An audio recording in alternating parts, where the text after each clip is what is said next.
everybody. Welcome to the basement. I'm your girl Zoe, and I got my homegirls with me. I'm so excited. Before we get Hi. all the way into it, because we're gonna get into it, how we gonna get into it. I want to let you guys know that this episode is sponsored by Zoe Skin Therapy. Surprise, right? Necessary luxury skincare. Y'all gotta get you some. So my sister friends are here with me in the basement. We're gonna discuss winning and losing in love and doing it with your girlfriends. Like how important is having a sister circle when you're going through this stuff with waiting to exhale at the center of our conversation.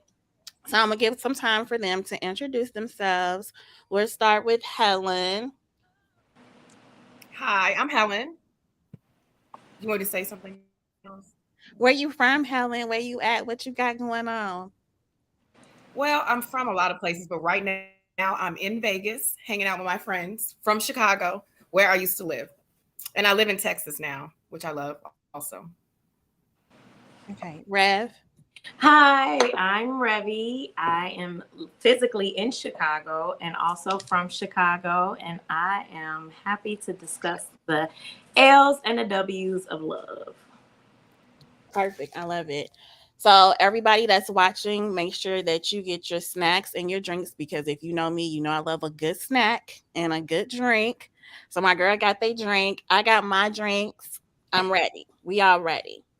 The signature spotlight drink for Waiting to Exhale this month, you can catch that on the website and it's at basementchats.online. It's going across the screen there. So go and check out that signature drink. It's a citrus fizz, right? It's a mocktail, but for those of you who need a little something extra, add your favorite spirit to it. Okay. Hi, Sharon. Welcome. Glad to have you here. So let's talk about Waiting to Exhale. Let's just get into it. I think I saw this when I was first like 13. I don't even know why in the hell I was watching this movie. I What don't year know. did it come out? Do you? I Okay, think I'm like gonna look. Go ahead. 95 or something like that. Yeah, Mm, I think I don't know. 95 Let's or see. 96. 'Cause yeah. I just had my Yeah. son. Yeah. So while I was watching it, I don't know, but I watched it every year. And even the first time I saw it, I just felt like I knew what was going on. Like I knew what was happening. My little 13-year-old mind could resonate with the themes. Like, I don't know. I was on another level, I suppose. But as I was watching it every year, more and more start to make sense for me, right? Because now I'm really actually living the themes in the movie. And this year, when I watched it after turning 40, like it really hit differently for me. And I was like, I need to have a conversation about this.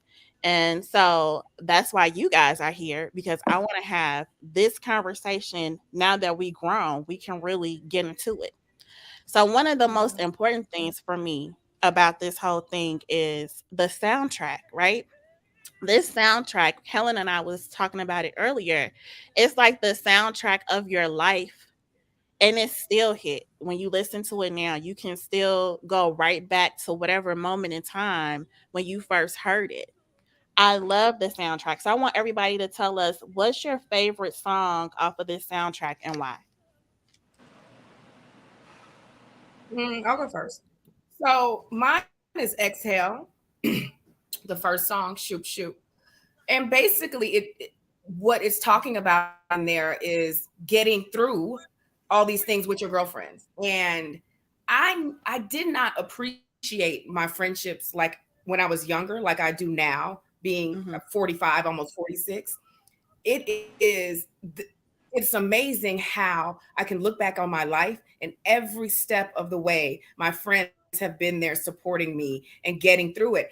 And when I look toward the future, I took care of my grandmother for 12 years before she passed. And when I was taking care of her, what I saw was the only thing that's left, the men die, the children are gone. It's your girlfriends. That's who's going to be left. And so that song really it hits home for me. Hmm. Mhm. Totally agree. For myself, it would have to be Kissing You by Faith Evans. Oh, yes. Yes, that was on the soundtrack. And so actually that song was so near and dear to her heart after she performed it that she pulled it from the soundtrack or for the credentials for her own album. So I thought that was cool. But for me, I am a hopeless romantic. So when she's talking about not believing that you're experiencing the love you're experiencing and the feelings you're experiencing, that hit home for me because I'm always looking for an experience whenever I'm doing something, but especially in a relationship. Okay. So my favorite song, I have two. Y'all know I always got more than whatever, right? I have two. I can't never pick nothing. So the first one is Way You. And when I was younger, it was just a vibe for me. Like I didn't even know what this lady was talking about. I just knew that she sounded good and I was here for it. Um, Even now, I'm not gonna lie to y'all, I still don't know what the hell she's talking about. But it's still a good vibe, right? Like the Even song. It just speaks to your spirit. exactly. It just speaks to you, right? Because I don't know, is this another language? She's just saying, I don't Yeah, know. I Y'all don't gotta know look what at she it. was saying. I don't know what she's talking about. Okay. Yeah, so Got it's you. not just, Because when I listened to it earlier, I was like, I said the same thing. It's a foreign. Who is this singing? Yeah. yeah, so I don't know what she was talking about, what was happening, but I love it. I love the mood that it puts me in. And even now as an adult, then I loved it because I'm an appreciator of music, even from a young age. But now it's so relaxing for me, and I get in a different headspace every time I hear it. Yes, music can definitely be therapy. It's a form of 100%. yes. And according to your shirt, therapy is dope, right? Listen, so no. For sure. Yeah. So the second song is And I Gave My Love to You. And this song was special for me because somewhere around in that time, I ain't gonna say exactly when, I gave my love to somebody for the first time. So everything about that song resonated for me, and it's just been a little special to me ever since. Um, okay, so let's jump into the movie. So we are officially aunties now, rich or not, whether we want to accept it or not. We are the official aunties of this generation, right? Sure. So we just don't get into it auntie style. Who did you relate to the most? Like, what character did you relate to the most? Okay, I can take that. I'll go first. For myself, it was definitely Robin. Okay. Because Robin was looking for love in all the wrong places and being so accepting of so many red flags, as we call them now.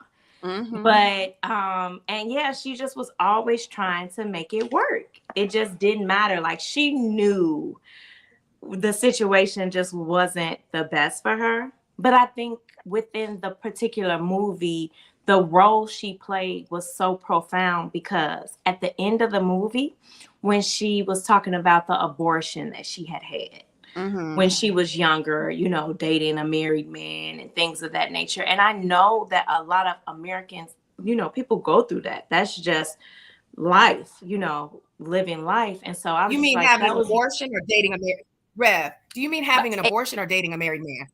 good or question. both altogether? It both. Oh, definitely both. Okay. Both. I just wanted to. Right, you know, because a lot of people experience that, you know, and there's a lot of shame, you know, highlighted from those particular double standards, but it's reality, you know, it's reality. 100%. Yeah, Yeah. I agree with you. You know, when I was a young person, you know, things like dating a married man, you know, getting pregnant out of wedlock, even though, you know, that's how I had my son, you know, it was a lot of shame attached to that. But then when you get out into the world and start living and start experiencing, you're like, oh shoot, this is the way that it is. And you know, I know because I've dated my share. Okay. Listen, it's just like it's a part of life and it's a taboo to discuss it, but that doesn't mean it's not happening. That does not mean it's not. And I openly talk about it. And I've had girlfriends. There was this one married guy that I had. It was somebody that was famous out. And then they were like, you were out with him? He has a wife. You date married men? I was like, yeah, if they come up to me, what am I supposed to do? Like, they gonna date somebody. Right. So yeah. I mean, it's not like I go look for them. Not like I go look for them, but it just happens. Yeah. Yeah, I mean, right. It's just a part of life. So then the whole taboo really of her speaking her truth, you know, and it was important. So that was my character for me. Okay, Helen. I am going to say Angela Bassett's character.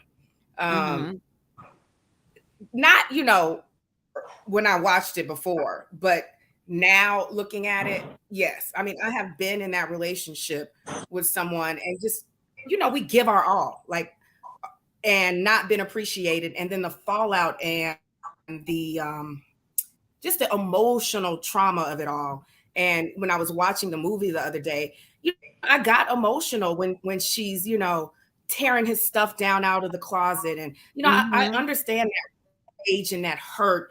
And, you know, it's deep, you know, that somebody that you basically dedicate yourself to, and they just, can we use expletives on this, in this space? Yeah. Speak your speech, honey. They, you know, they don't give a shit. Like, and, you know, I had to learn through this experience that I had in that relationship. I was like, Helen, you got to be able to recognize when someone doesn't give a shit about you, no matter how much you care, and be able to walk away. I mean, I've learned the lesson. It only took me one time, but, you know, but yeah, that's who I would say I identify most with. Okay. So I would say probably. I want to say this. It's weird because I'm not a relationship person, but anyway. Go ahead. Okay, wait. It's weird You can't just say that and then you got to unpack that. What you looking at?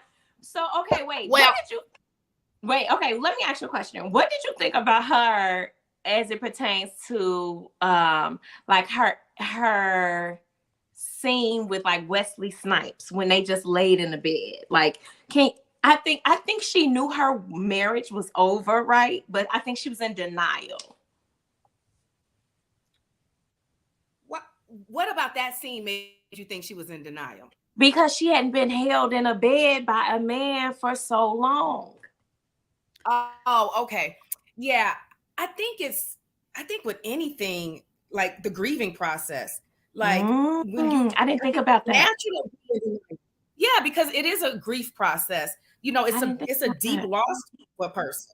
And so, you know, I think the first step of grief is denial. So that's totally makes sense that you would, you know, key in on that.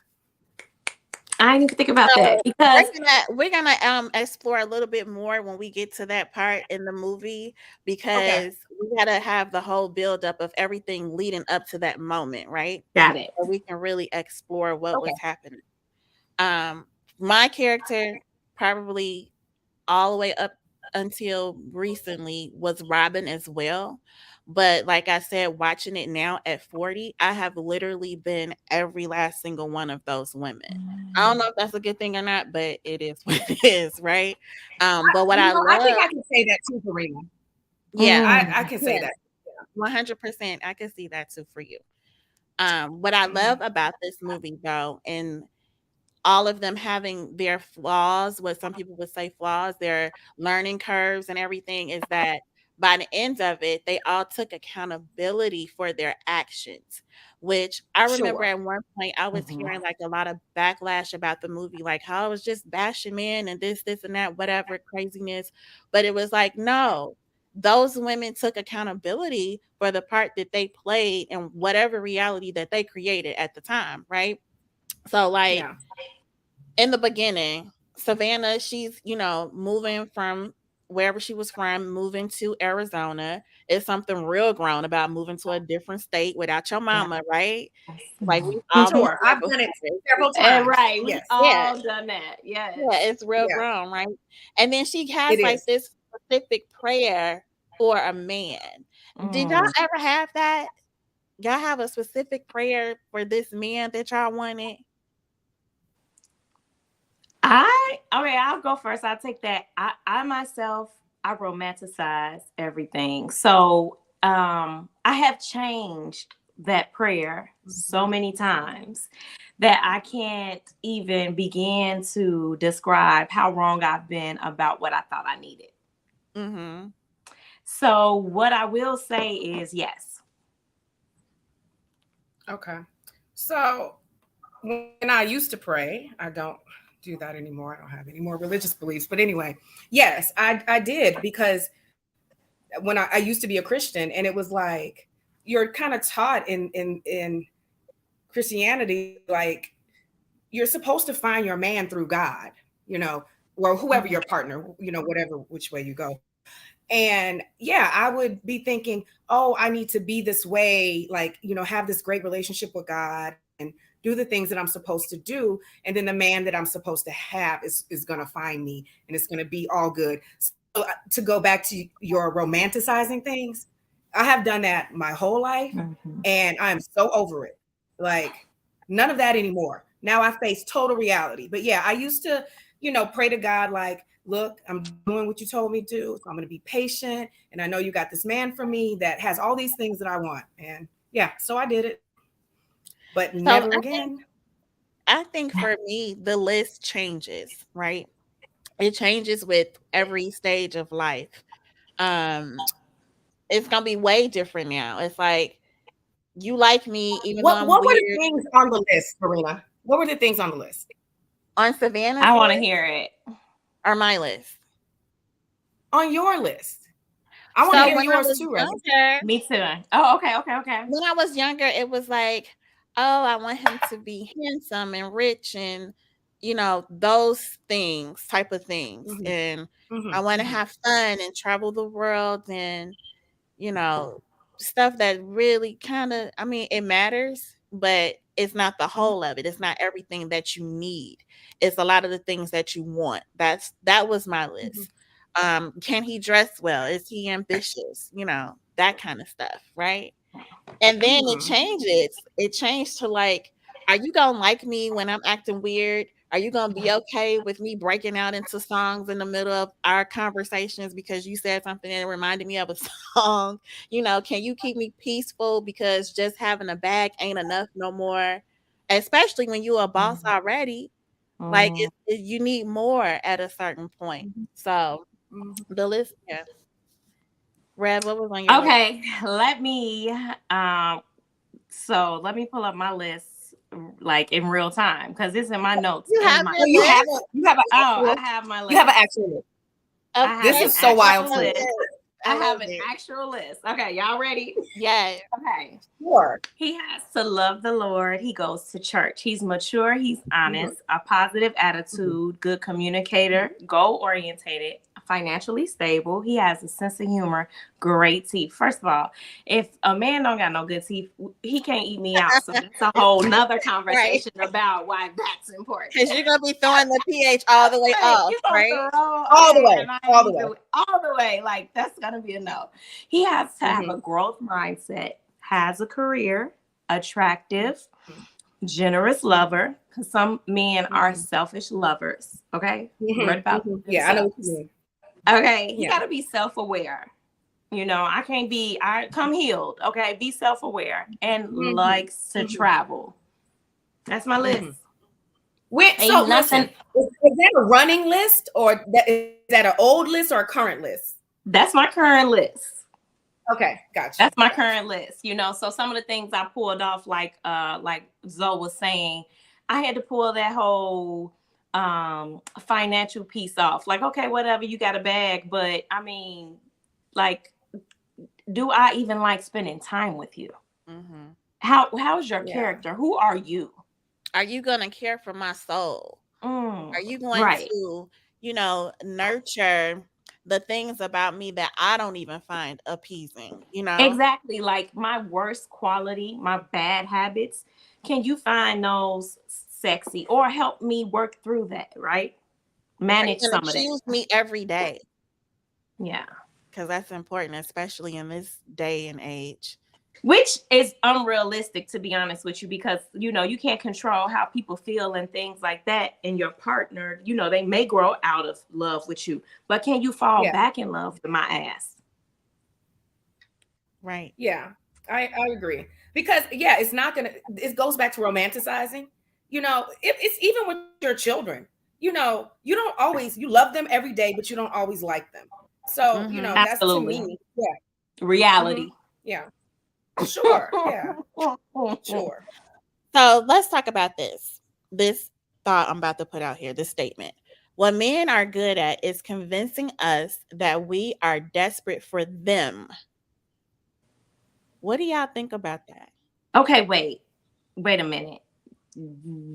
Read that one more time, because that was thick. That was thick. I need to unpack that. Read that one more time. What men are good at is convincing us that we are desperate for them. When you looking at the beginning of this and Savannah's talking about her stuff and she's about to go to the New Year's Eve party with that fool, right? To meet Yes. homeboy. Like, these are the thoughts that was coming to me. Like, ugh. Wait, time out. Can we just acknowledge the fact that I didn't know Kenya Adams was in that movie? Kenya Moore. Yes. When she walked up to him and was like, "You ain't dance with me all night." I was like, "Oh, okay, Kenya." Right. Miss America. Wasn't she Miss America at that time? Miss somebody. Miss something. I know she was one of the misses, but okay. But so let me say this. You say that they convince us of that. I think it's society. I think that we are born into a culture of, as little girls, you're supposed to find your Prince Charming, find a man. I was just with one of my friends' children. She's 6. She's a little girl, 6. And the only thing she ever talks to me about is wanting a husband, finding a husband. Why don't I have a husband? And I'm like, what? She's 6. And I'm like, this is culture doing this. Like, so I don't know if it's necessarily men or the culture that we live in. And then we take that in as women and they take that in as men and they think that they're the gift. And, I think that's how that arrives. Rev, what's your thoughts? Well, I personally think that men do over-exasperate the thought of women needing them and wanting them. I think that men sometimes don't care for themselves. So they unpack that by mirroring how they feel about them for a sense of clarification and certification for themselves. Yeah. So I think that we as women, go ahead, Helen. Yeah.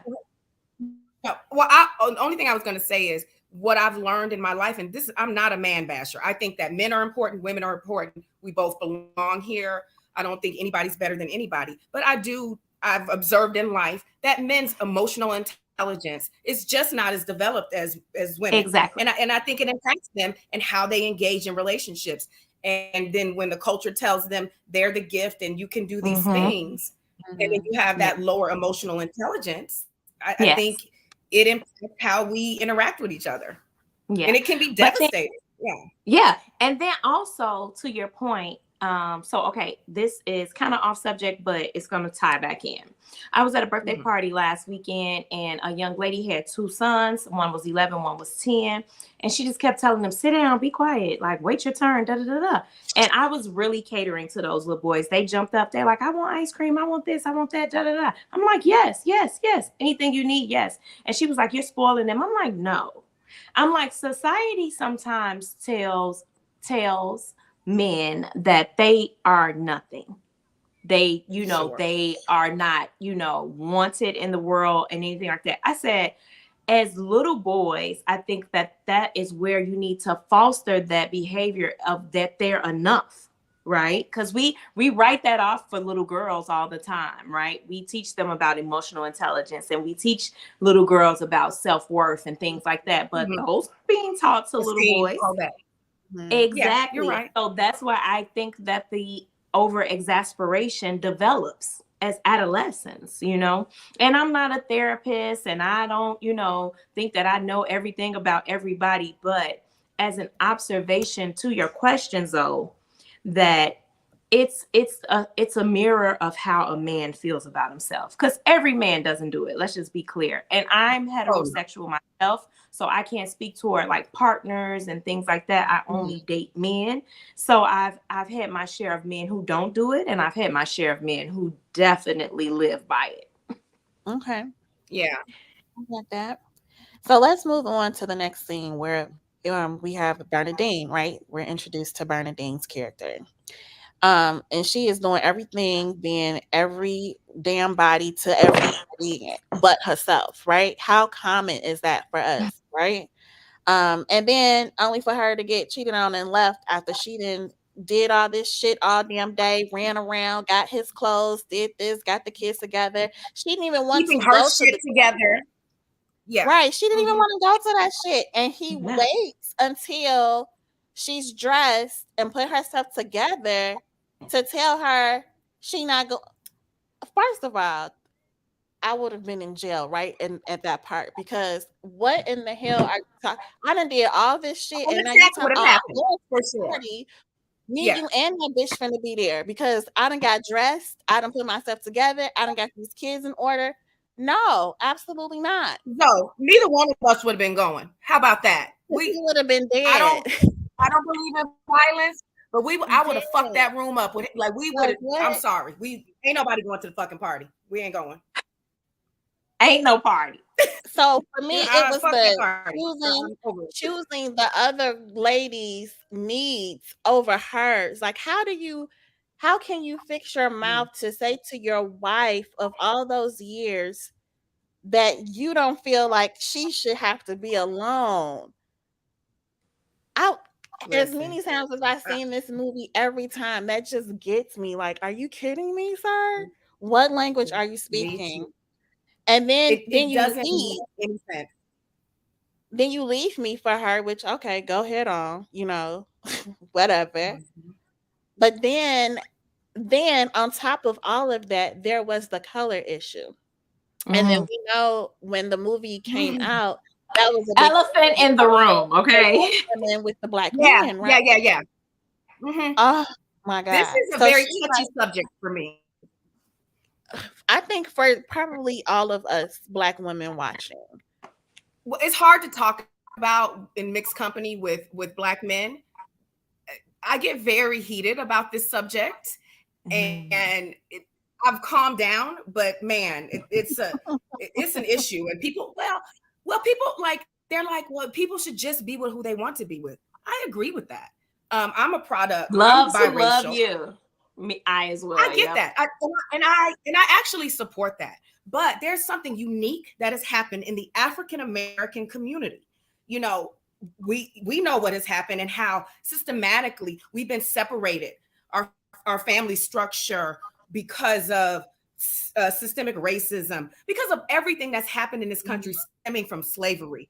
And these men have been taken out of our communities for one reason or another. And then we have a few at the top, I guess they're called high value men, and enough black women. We are one demographic, I studied this in school, that we are the least likely to date outside of our race.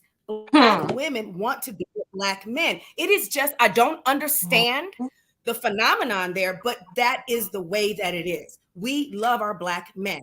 And because of what has happened, I think most grandmothers are like the backbone of black families. Most people that I know. And that is because these men have been taken out. And so when we see black men who are doing well or not, I don't even give a shit what's going on with your income or your career. And then you choose these white women and then you hold them out like you got a prize, and they're better than us because they're not loud and they're not aggressive. All these things that get put on black women. And I tell black men, why the fuck do you think that we are the way that we are? That why when you're calling us loud and aggressive, it's because we're strong and we have to be strong. There's really nobody out here fucking taking care of us. We have to do it ourselves. And that's the problem with them being with white women. It's not because they were white women. If everything was equal and we had enough to go around, that's different. But something very unique has happened in the African American community. And that's why I have a problem with seeing black men with white women. It's hurtful. So Helen, you have a question. It says, what qualifies a man to be high value? So we see these Black men who are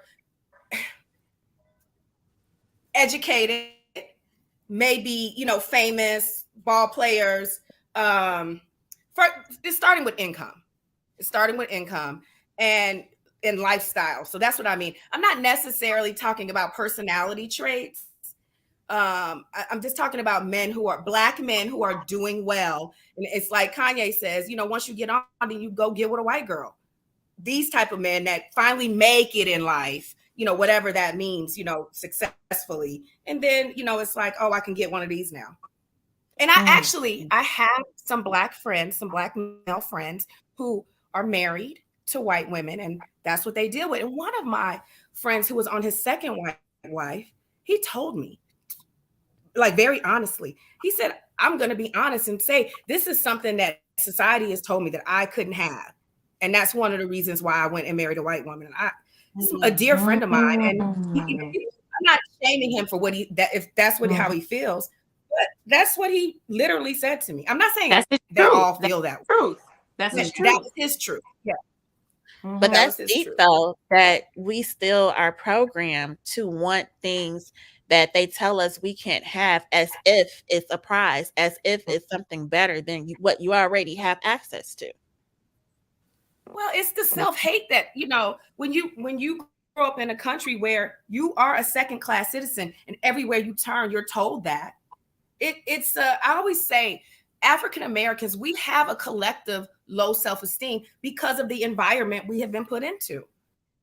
And so I think that feeds into you put that excellently. When white is put up here and we're put down here, what else is supposed to happen? It's ingrained in you every day. Every time you turn on the TV, that you ain't shit. We're the shit. And what would that do to a group of people? So then we see Bernadette as, Bernadine. China gave her a whole nother name. Bernadette. That's what it is. Bernie. As this is the part where I think it's hard sometimes for us as women to take accountability, if there is some accountability that needs to be taken. Come on. Because she built that shit in the mud with him, right? And what do you have left when the main thing that you've become an extension to is not even your own entity? Yes, like I love Jay-Z. That's my distant mentor. I love him. Even back in the day in the 90s, he was saying it could be worse. Put a little in the baggie or put a little in the purse. Okay, take care of him and take care of yourself. Yeah. So I was like, in that moment, it's like I absolutely understand that, right? Because you think that, okay, I have this life partner, I'm gonna build with them. We got these goals, we're gonna do this thing together, only to find out like I don't have none of my own shit, and this person is gone on, lived their dream, did their thing, doing their thing, and what do I have left to show? But then on the flip side, it's like, why the hell did I not invest that same time and energy into something that was also my own? Yeah, to your point, Zoe, she sat down with the lawyer, and the lawyer was like, well, I'm sorry to inform you, but for the last 10 years, everything he's purchased has been only in his name. So right, and like, not only was she in denial, she wasn't even paying attention either. Paying attention, being lazy and letting him just do everything in their life. And maybe not only just being lazy, but also having blind trust that the person that she was with, that this was going to be forever. He was always going to take care of me. And we was always going to be good, because who gets married with the idea of divorce? Like we're not going into it like, this only going to be for 6 years and then we're going to be out. Nobody goes into term marriages, right? It's a concept of forever. So that's a part of it. But the part that really stuck out for me was like, you don't even have anything of your own. You have become a whole extension to this man's dream. Like, you built his whole everything. with nothing. So is that something you can identify with? Because I sense a sense of passion in that where you're saying that. I do too. Absolutely can identify with Okay. several men that I've been with. Mm-hmm. Yeah, 100%. So do you think that is a pattern with you, or it's just how it's kind of shook out? I think that it is a pattern. One, because I am a hopeless romantic and I have this ideal of what I think love and partnership look like. And instead of me paying attention to what's happening for real, I'm like, Yeah. I'll go build and live in my ideal world instead of what it really is. Yeah. So you would say love blinds your perspective on reality. Girl, blinds me, deafens me, poisons me, knocks me out. 100%. Understood. I mean, would you go ahead. I was going to ask you though, with that level of self-awareness, and you know this, do you think you're still a victim of that? Hell no. I was about to say Hell, too. Okay. Hell no. Okay. So you're over that, right? Completely over. It will never happen again. I Got will it. never ignore my own dreams and goals and aspirations to build with whoever, partner or not, friend, whatever. Yeah. But Well, also, I have more knowledge. I have more understanding of discernment to know who I should be doing that with and who I should not be. And let me say this.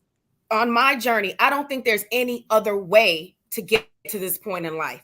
All the bullshit that I had to go through, it's fine. It's fine. It has built me into the woman I am today, and I appreciate it all. It's okay. And I had to come to terms with that. There is no path to where you are, to where I am mentally, unless I went through all of that shit. And thankfully for myself, because I see people go through it, men and women, over and over again, and they don't learn. I fucking learned. Yeah. So, and to your point, like, right. And to your point, it's like you live life forward, but you understand it backwards, right? And the best apology, even to yourself, because you gotta apologize to yourself, that version of yourself, and just let that shit go, because it'll live in your head rent free. The best fucking apology is a course of fucking correction. You know what I'm saying? Right. And so how do you arrive at a fucking course of correction unless you understand that you fucking up? Right. Exactly. And that's just the way that life is.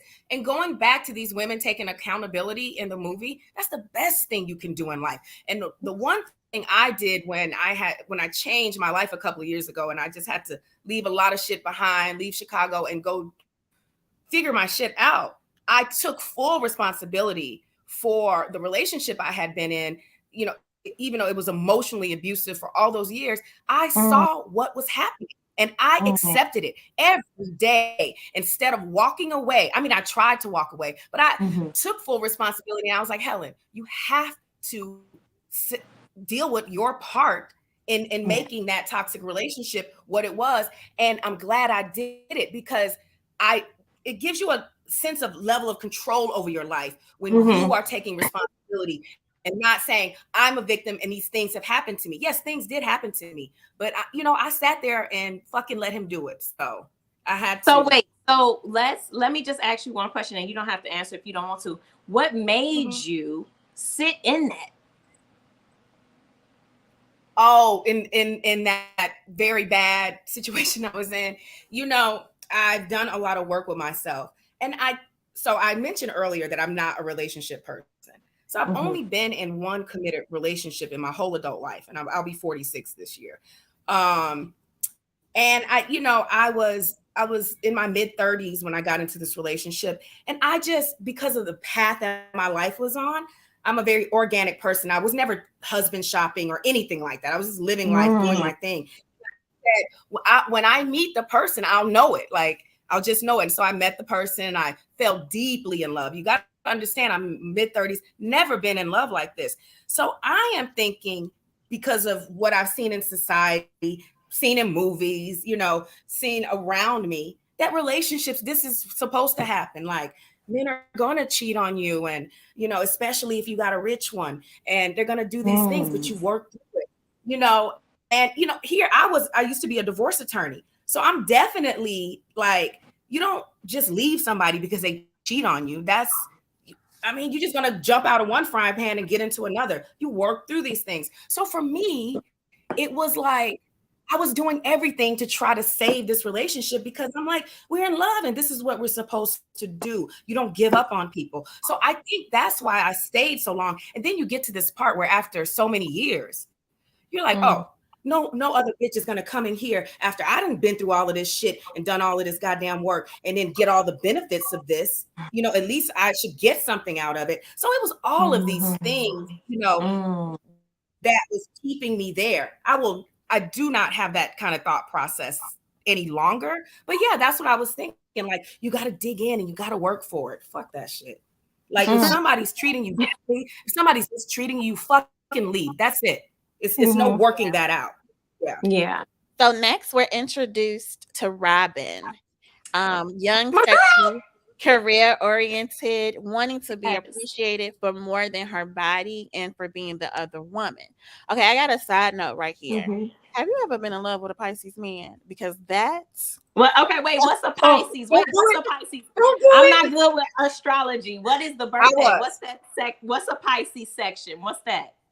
Like the end of March April through March. April. Right. Okay, right. End of April through March. No, end of April are Tauruses. April is Aries and Tauruses.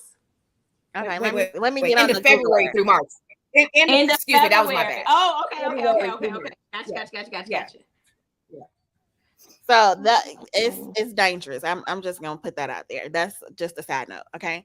I say it kind of tongue in cheek, but so yeah, my experience was with a Pisces, and I've noticed with other Pisces, they're kind of that ain't your juice. I don't think you a pass. I just don't do it. Yeah, it's gonna be a hell no for both of y'all. I'm gonna put us everybody who's ever dated a Pisces. I'm gonna put us all on the prayer list. Okay, moving forward. So when we finally see Leon and them shoulders, like, we get it. We get why sometimes it's just real hard to cut them off. You know what I'm saying? So that was our introduction to Robin. And then we meet Gloria, who is now accepting her new reality. The baby boy, he a man, or so he think he a man. And you keep running back, forcing a dynamic that's just over. I think we can all resonate with that too. Like, the situation with her and that baby daddy, that was done. Why are you keep trying to force that? So now, aside from him preferring men, he just didn't want her ass, right? Like, that's what I got. And that's something we struggle with. That's a hard pill for women to struggle. We struggle with that because we'll get into a whole Build-A-Bear situation where we be like, oh, he just don't know what he looking for. Let me show him. Like, you not listening, sis? Nah, he know what he want, and it ain't you. Right. And we can't accept that sometimes. And that was Gloria in that moment. And it's like, why do we be forcing stuff that we know is a wrap on? It's like is it a concept of we gotta win? Like, what is that, do y'all think? For me, for myself, sometimes it's the level of familiarity and the lack of, like, you don't want to readjust. You want to grow with somebody, but then when you think you can potentially regrow with this person, like, okay, let me repot this flower, we're gonna still grow, and it doesn't work out, you try to repot the damn flower again, that shit is dead. And you're not paying attention because you are trying to grow it for all this time, and then you be like, oh shit, it didn't grow. But you still reinvest in yourself. Women, we have our fucking reinvestment into relationship, our tolerance for that. It has got to fucking be examined. Because we're nurturers we're nurturers by, that's the way God made us, because we carry the baby, it's for our children. But then it overspills into our romantic relationships with our men. Sure. I could agree with that. And then that's what we see too with Gloria. But transitioning from, kids to teens and teens to adults, it's hard letting go for some women, letting go of those kids, because it's like, well, who am I without these kids when they leave? Um, what do I do now? What is my identity? Because for 20 years, where our identity is mommy for them. Hmm. Some of them don't even know our names. Like, they don't know Hmm. our first names. It's mommy. I went to school with this girl in grammar school, and she did not know her mother's real name. And I thought she was Wow. very much so remedial. Like, that didn't make much sense to me. But um I see how it can happen because people, you just be so wrapped up in these kids. And then the co-parent struggle. Yeah. He was a deadbeat dad. That's what I got from him. You only come see your child once a year, and it's for 20 minutes because you so busy sleeping with his mama, who you don't even want her parts no more. So what the hell is going on there? But you weren't really coming for the kid. And then you're like, well, if he wants to see me, I'll be here till 12 o'clock. What the fuck are you talking about? Yeah. Girl, when What are I you doing? when I watched it the other day and I heard that part, and I was like, what the fuck? Yeah. Yeah, like Yeah. what are you doing? What are you talking about? Mhm. But the co-parent struggle in itself is very difficult. And I am very, very excited that that is the one thing that Rel and I got right. Like, we got that part Good. right. Is I'm it glad to still a hear that. struggle sometimes? Yeah. But for the most part, we got it right. And when I watch other people really doing a disservice to their children because they're selfish, Yeah. is what it boils down It's to. not even that. It's not That they selfish. Call it what it is. They hurt. They're hurt. They're emotionally hurt. They're scarred, and they're trying to control the narrative. definitely always trying to Listen, control the narrative, 100%. So I let's talk can about this really quick because Mm-hmm. Helen, you talk have a about what? son. I'm about to say Oh, it in a minute. You have a son. I have a son. Revy, you had a girl, but I know you have friends with sons. Mm-hmm. The emotional incest that was happening with Gloria and this boy. You cannot be treating your son like your man because Mm. they grow up to be awful husbands who don't know how to take care of their wives, and because they're putting their mother above their partner. You can't even move on and get the man you need to have because you are making this child fulfill those emotional needs. What are y'all thoughts about that? Well, I'm just gonna go first, and I'm gonna say because I'm talking through someone else's experience because I don't have a son. So, my friend, her husband just moved into this big ass house. Like she's like, I told him I wanted a new house, like blah blah blah, da da da da da.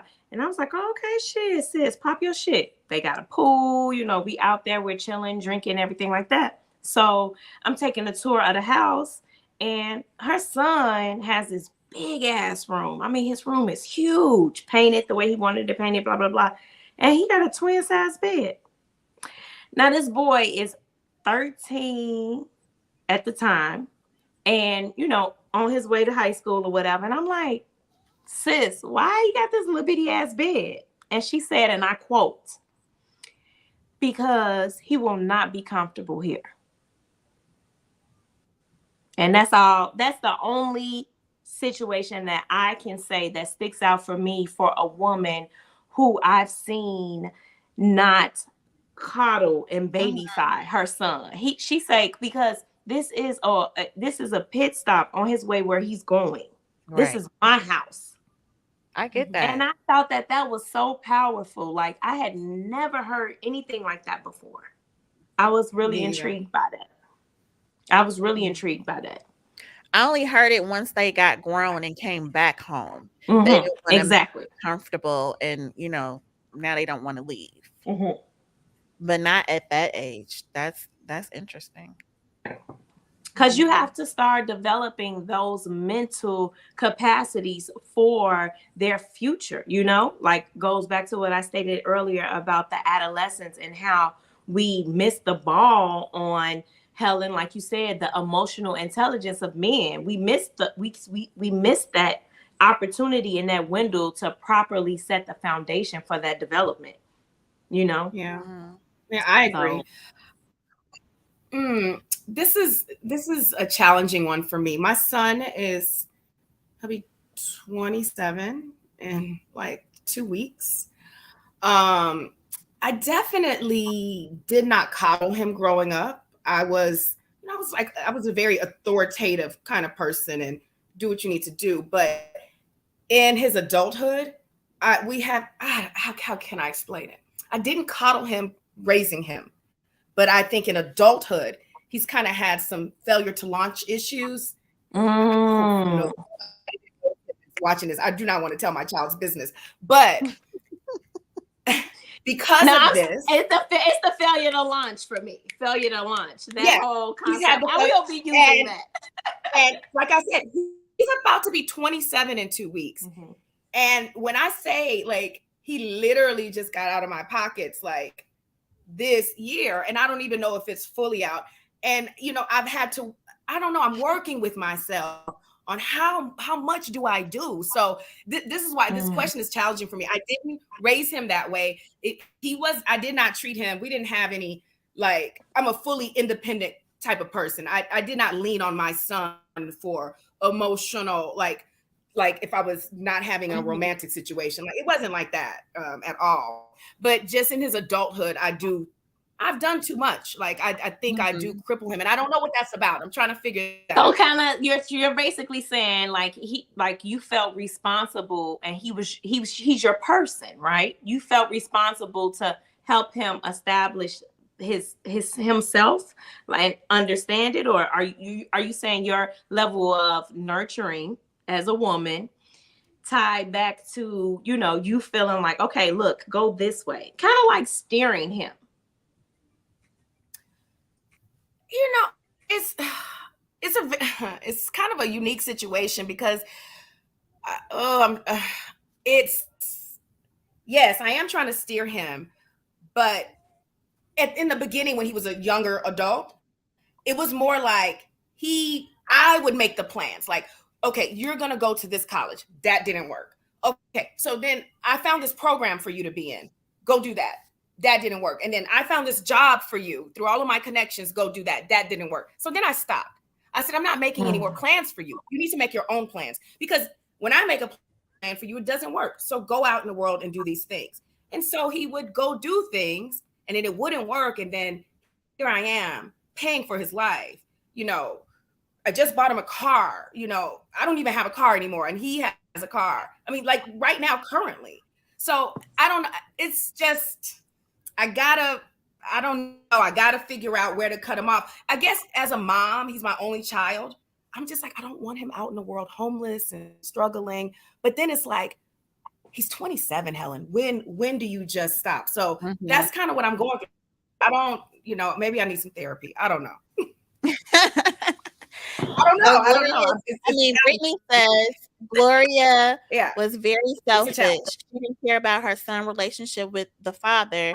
She cared about being wanted by her ex. She was selfish with how she forced her son to be her companion. And I do agree with that, watching her, especially throughout the rest of the movie. Yeah, good point, Brittany. Thank you for that. So in the next scenes and themes, we got Savannah at the party, the other women giving her the stank eye. We all done been there and done that. And then a common theme that I saw during this part was like the games men play, but then she still left with his ass anyway. Putting yourself out there, like, we'll see this in each of the ladies, how they'll put themselves out there at some point, which is important, when you're starting over and that kind of thing. But the thing that I really want us to kind of get into is the moment that we think that's the one. And we exhale. We have that exhale that we really should have kept inside. Go ahead, Helen. Go ahead.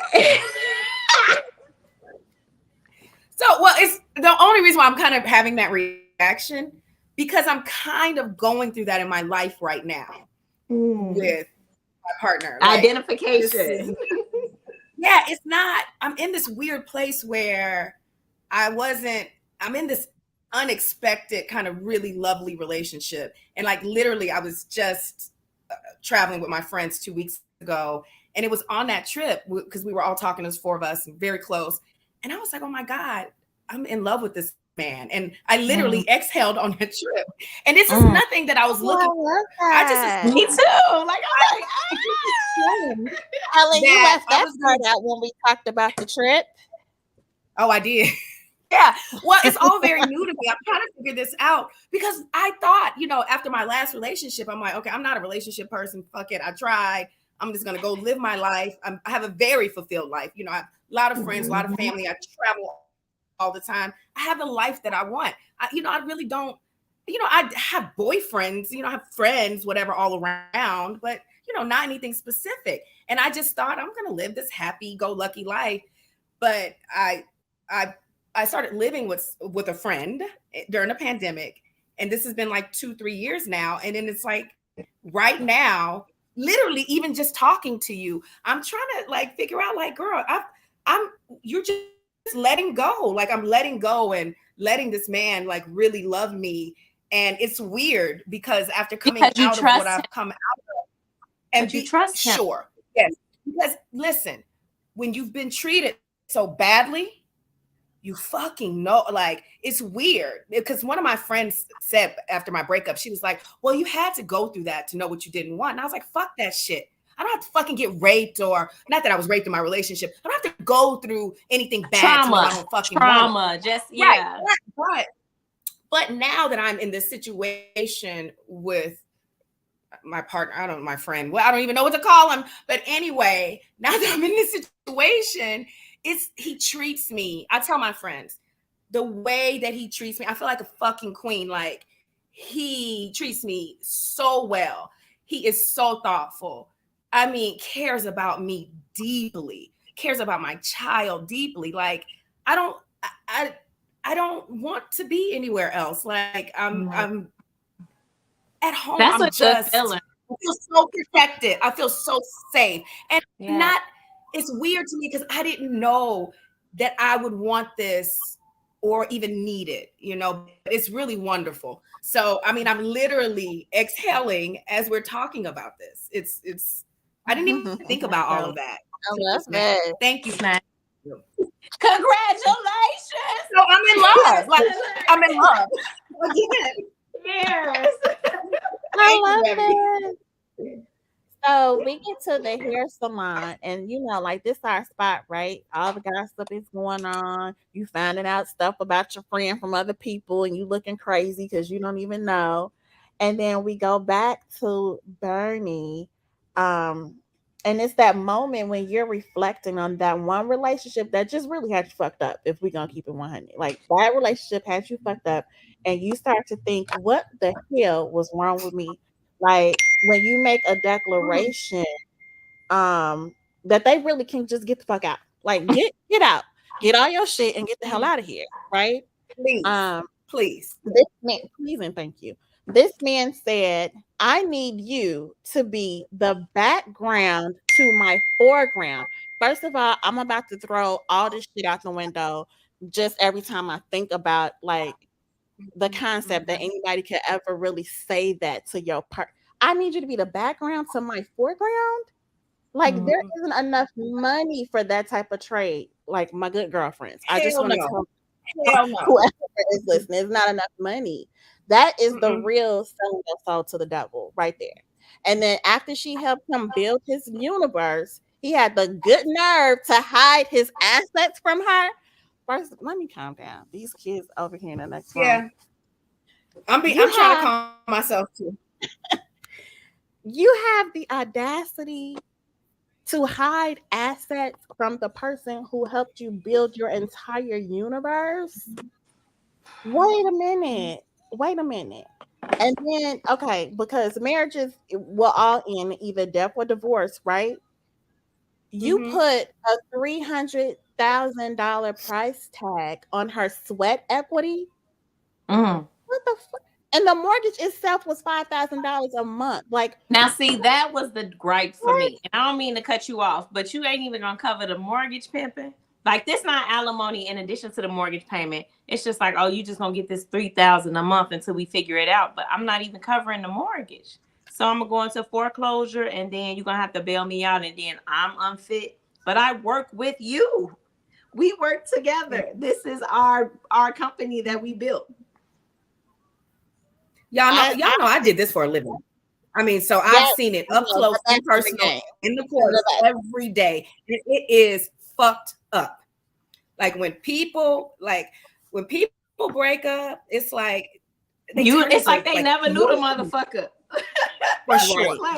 They are strange. But it's really, but it's sad when you have children. I hate to see men have children with women, and then if they are the top earners, here you take all of this away. This is still your family. This is what I would tell my clients. Look, you put your family together, you're gonna have to take it apart together. It's still your family, and it's like I've seen men who just like they don't care, and their children suffer because of it, because they're trying to make this woman suffer. It's a sad state of affairs. Yeah, it really is, and I couldn't do it anymore. Which is why I used to be a divorce attorney. I wish somebody would tell me, why is it always that they want to keep the money from you?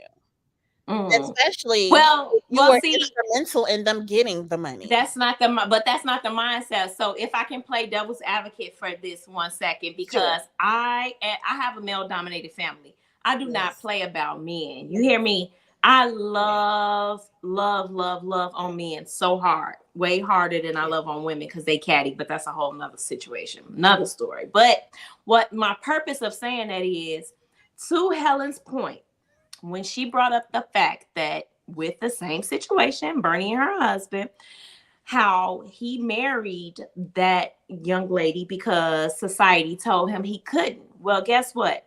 If society is telling certain caliber of men that they can't be financially stable, and they get financially stable, ain't nobody taking their motherfucking bread from them. That's gonna be a hell no.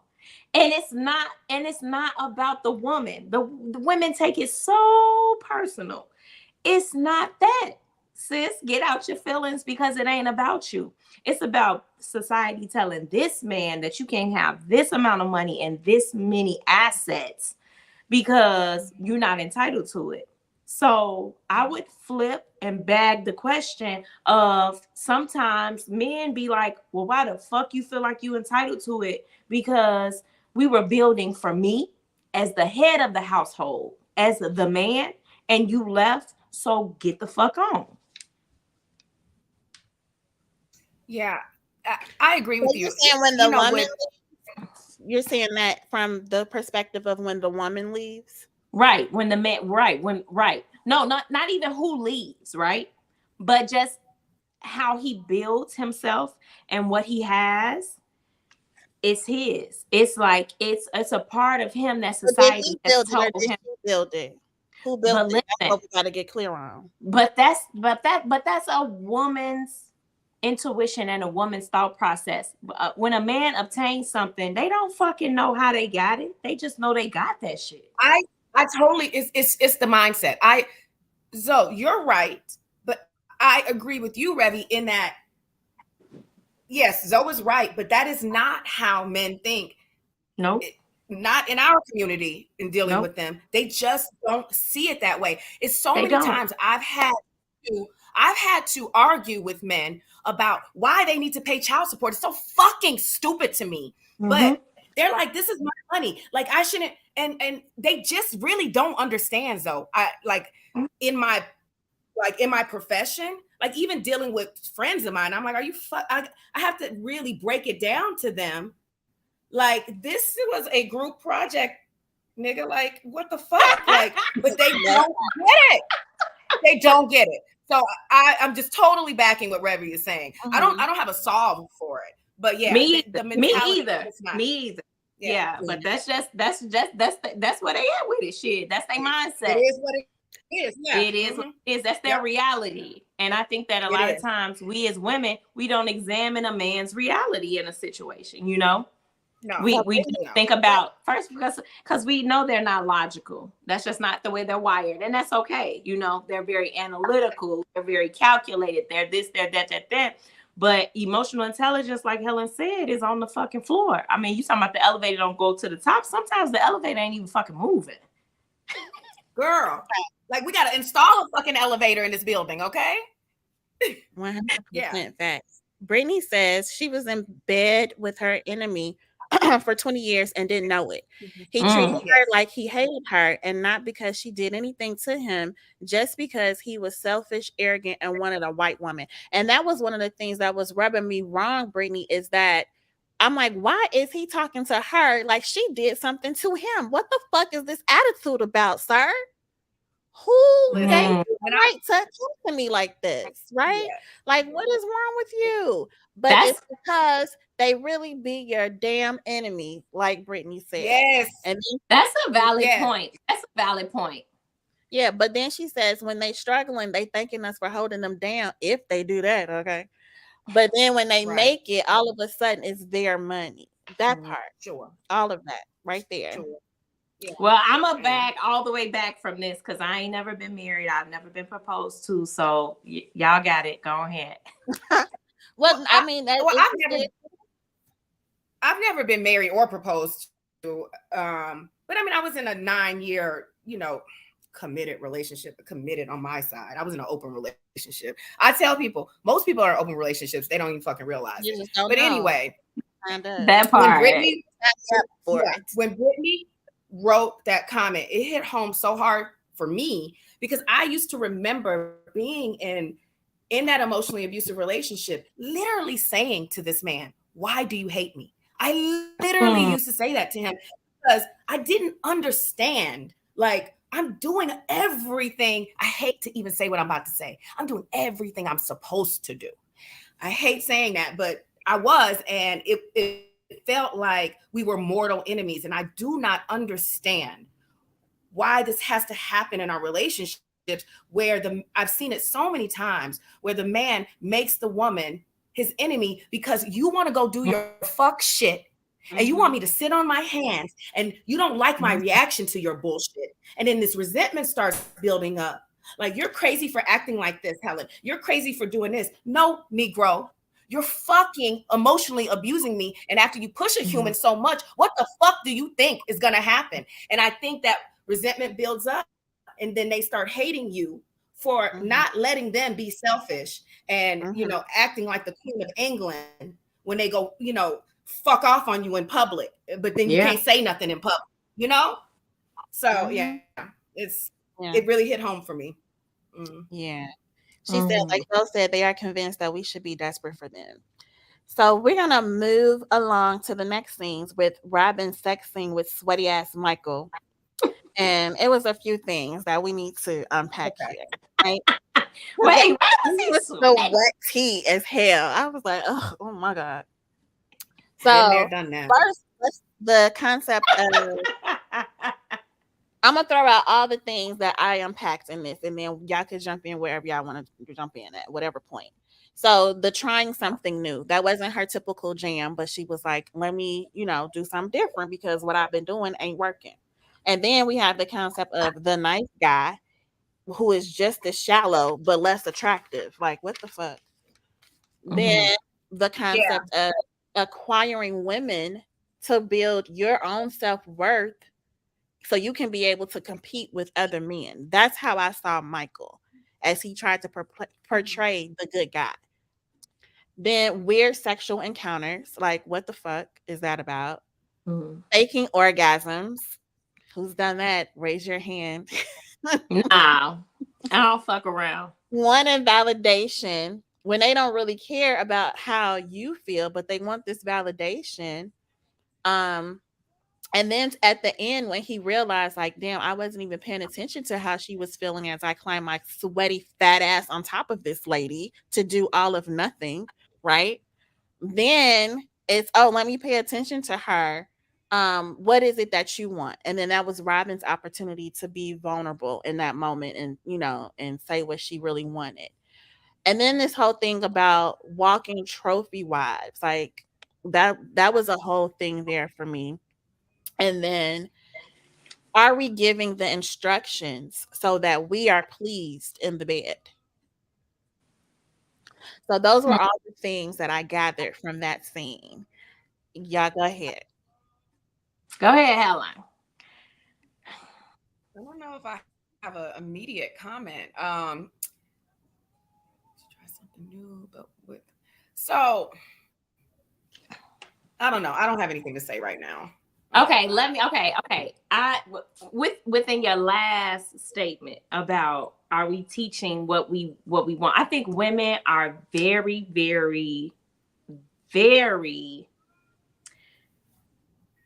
we don't know our self-worth in the bed. Let me just say that. Because we get into whatever situation when we are intimate with whomever, as in the goal is to please that person. We don't view the sexual encounter as selfishly as men do. Okay, I've never had that problem, so I'm very selfish when it comes to that. So I don't know. I am. I always tell I always tell guys, I'm like, you don't want to have sex with me. I'm so fucking lazy. It's all about me. Yeah, I've been like that my whole life. Mm-hmm. I was having sex with this one guy in Chicago years ago, and I remember during the session, he's like, "You're so fucking lazy, but you're so fucking beautiful." And I was like, "Well, that's the problem. Y'all just letting me get away with the shit." So I've never had that problem. Very lazy. Listen, because I get what I need.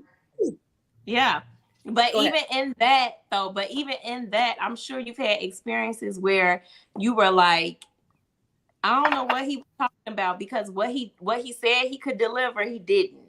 Mm-hmm. Girl, that's what I'm saying. So trash ass sex out here in the world. Okay, I've been. And you want a refund? You want some? It's some trash. I ain't gonna name no names, but it's some trash ass sex. And I'm sure people are saying that about me too. That was on purpose. Ain't nobody saying that about me, but I definitely feel like I need some refunds. I want my coochie back from. Or should have made them pay. Should have made them pay. Good God. So now we move into like the girlfriend phase, right? Savannah and Bernadine watching the wedding. And this made me think of all of you, you too, and some of my other girl tribe when I was going through several stages of my relationship. Sometimes you just need like your people there, right? Like you just need your tribe in whatever way that they contribute, right? Helen was definitely speaking life to me at the lowest point of my life, right?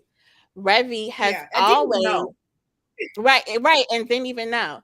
Revy has always been like, okay, girl, but the reality is, she makes you tell the truth about your own shit, right? Period. Which I love. That's a great friend. Yeah, that is a good friend. But also, you two held space for me. Where I just needed to have somebody hold space for me because I'm going through my thoughts. I'm going through whatever it is I'm going through, whether I'm reminiscing about stuff. Like they was watching the wedding and she says, I thought if I gave him what he needed, he would give me what I needed. Took me a long and painful. That was powerful. That's not how it is in the real world, right?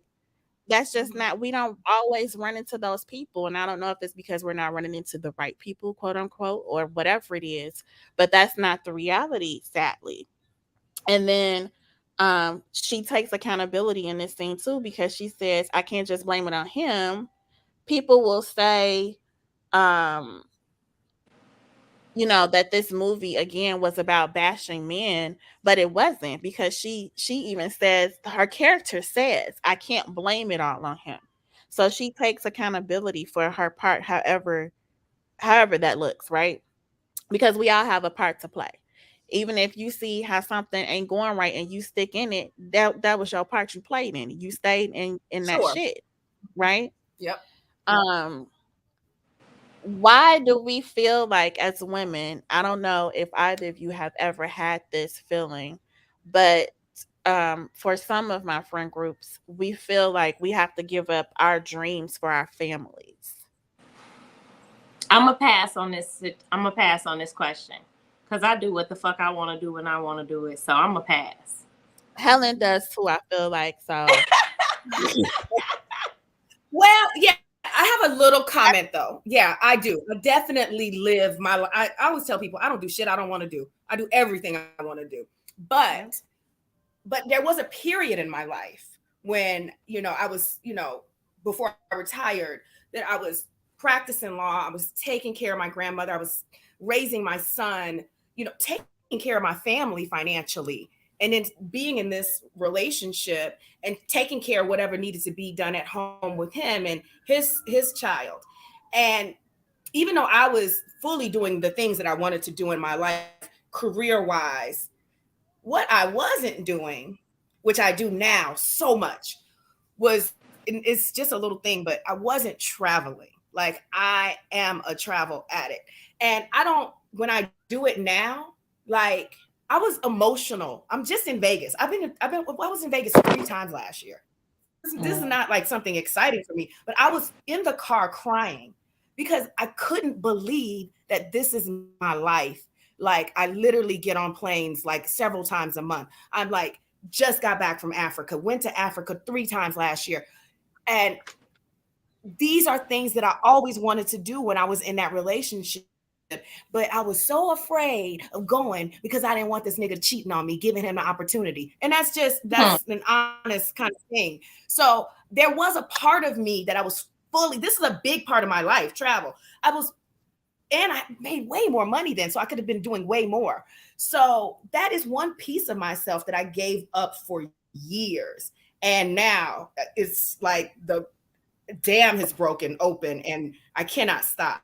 So I did give up a little bit, but not totally. So for me, I don't know. What do y'all think about when your friend group, when y'all are all like on, different trajectories in life? Like when I was married with kids, with babies, all of my friends were living life. They were traveling, they were building their careers, they were doing this and that. And I felt like I got left behind. Like I was very like, damn, what? Like, watching everybody do those things. Revlon, you were there with me for some of it, but you was still out. You know what I'm saying? You was like, all right, girl, kiss the babies, what was up? So, so how do That's you a whole feel? thing.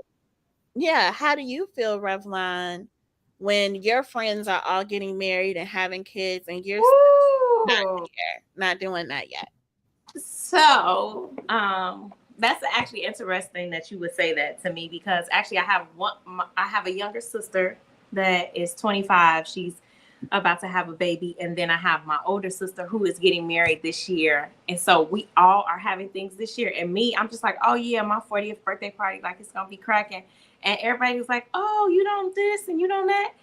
What I will say about the way that my life is unfolding is that my grandmother always told me that whatever God has in store for you will not pass you by.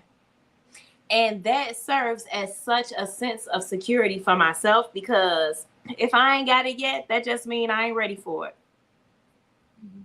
Yeah. But did you ever have moments? Go ahead, Helen. No, I was just gonna say I agree with her. I'm that type of person too. I'm like, whatever's not for me, I don't even fucking worry about it. Whatever I'm supposed to have, if I don't have it, I'm not supposed to have it. It just is what it is. That's facing reality to me. Facing reality. I'm such a high level thought advocate that when I see somebody getting these things and get into what they have, first of all, I can't be envious of anybody and what they got going on unless it was a goal of mine that they literally stole from me. Like, did one of my friends get married to a man that I thought was gonna propose to me? Like, that would be the situation where I would be like, oh, hell no, and be envious and things like that. But any other time, if this is what you love, if you like it, I love it. If this is a goal of yours, sis, how do we get you here? How do we get you to the fucking goal, short term or long term? And that's just me. That's just the way I think. That's just the way that I was raised. But as it pertains to being envious, like, no. But do I feel like I need to reprioritize my goals and what I see and how I see myself?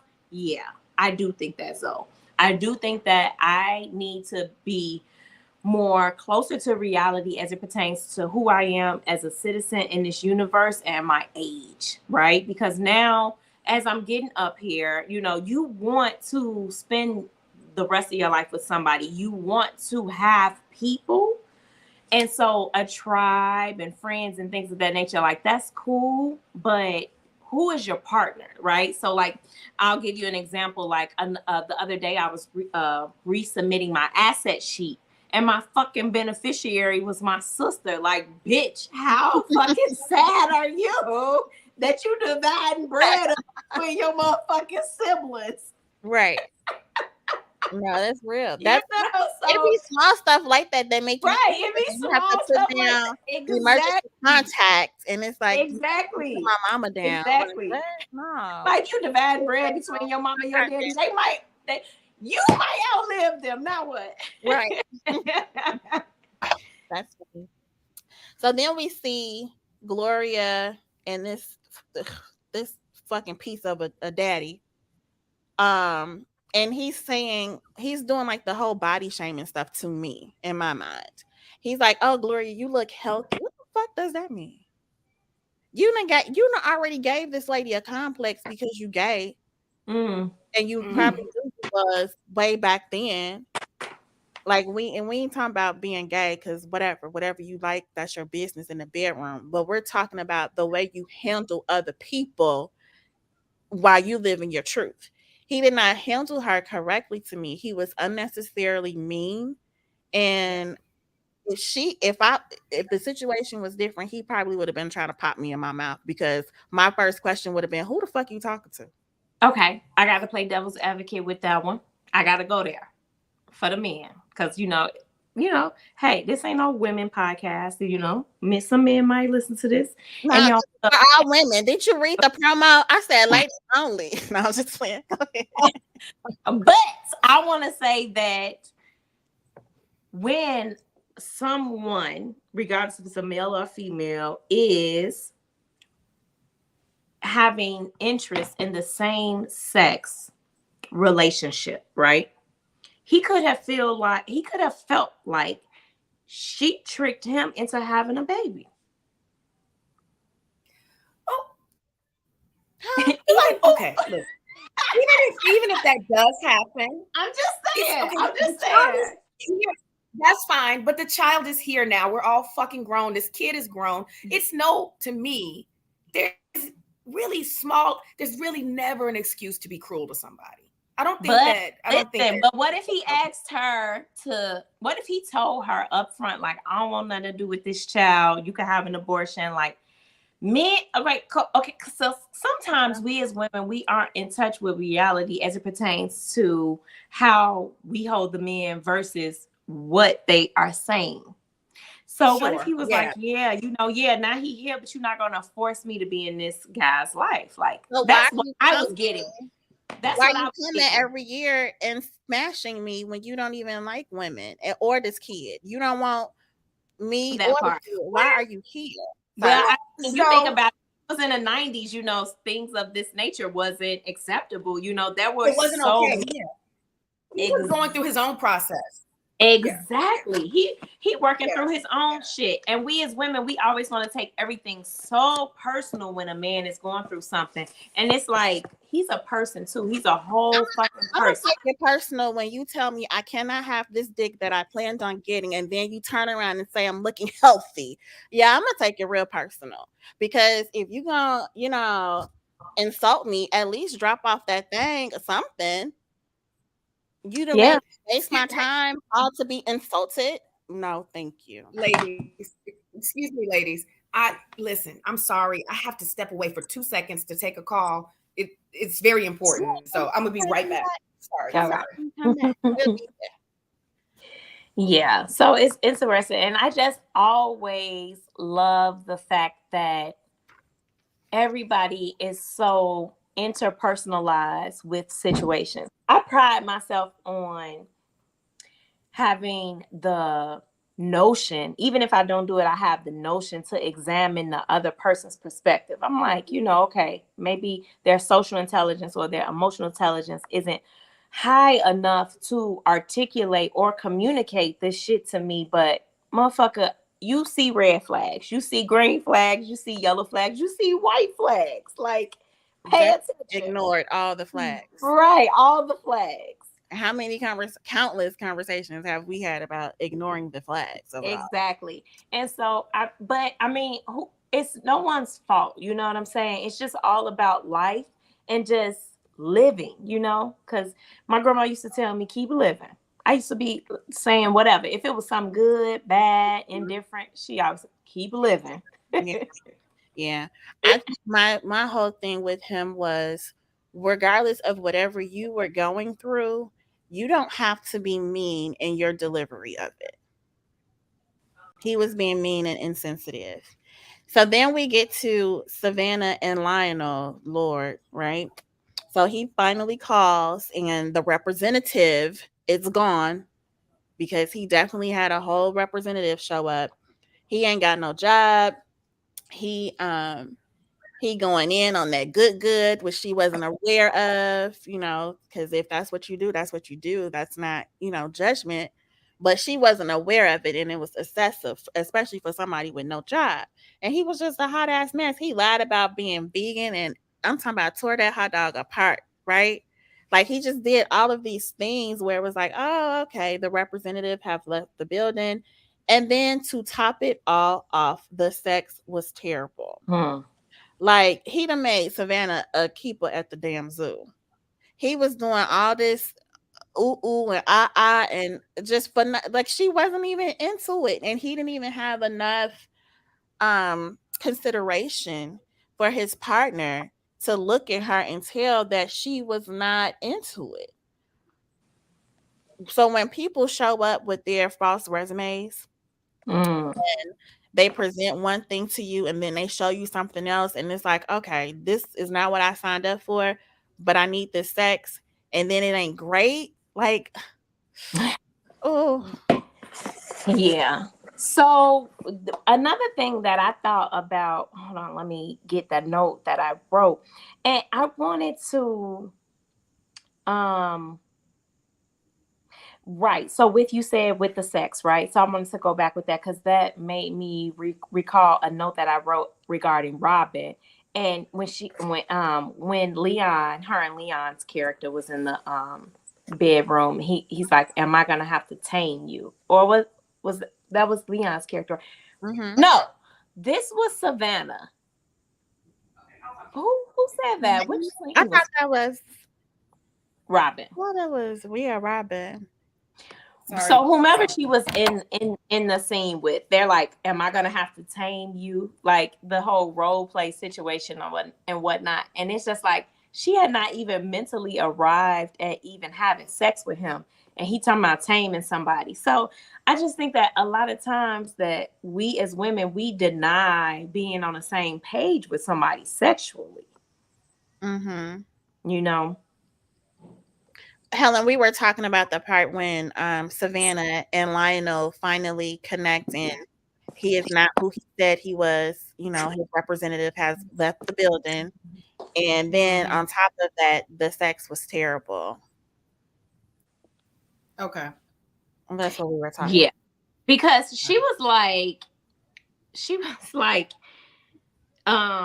he called and apologized to me, so I invited him over. Like, what? Okay, that's fine. Whatever. No judgment here. But then she was just like, but she still fucked him right.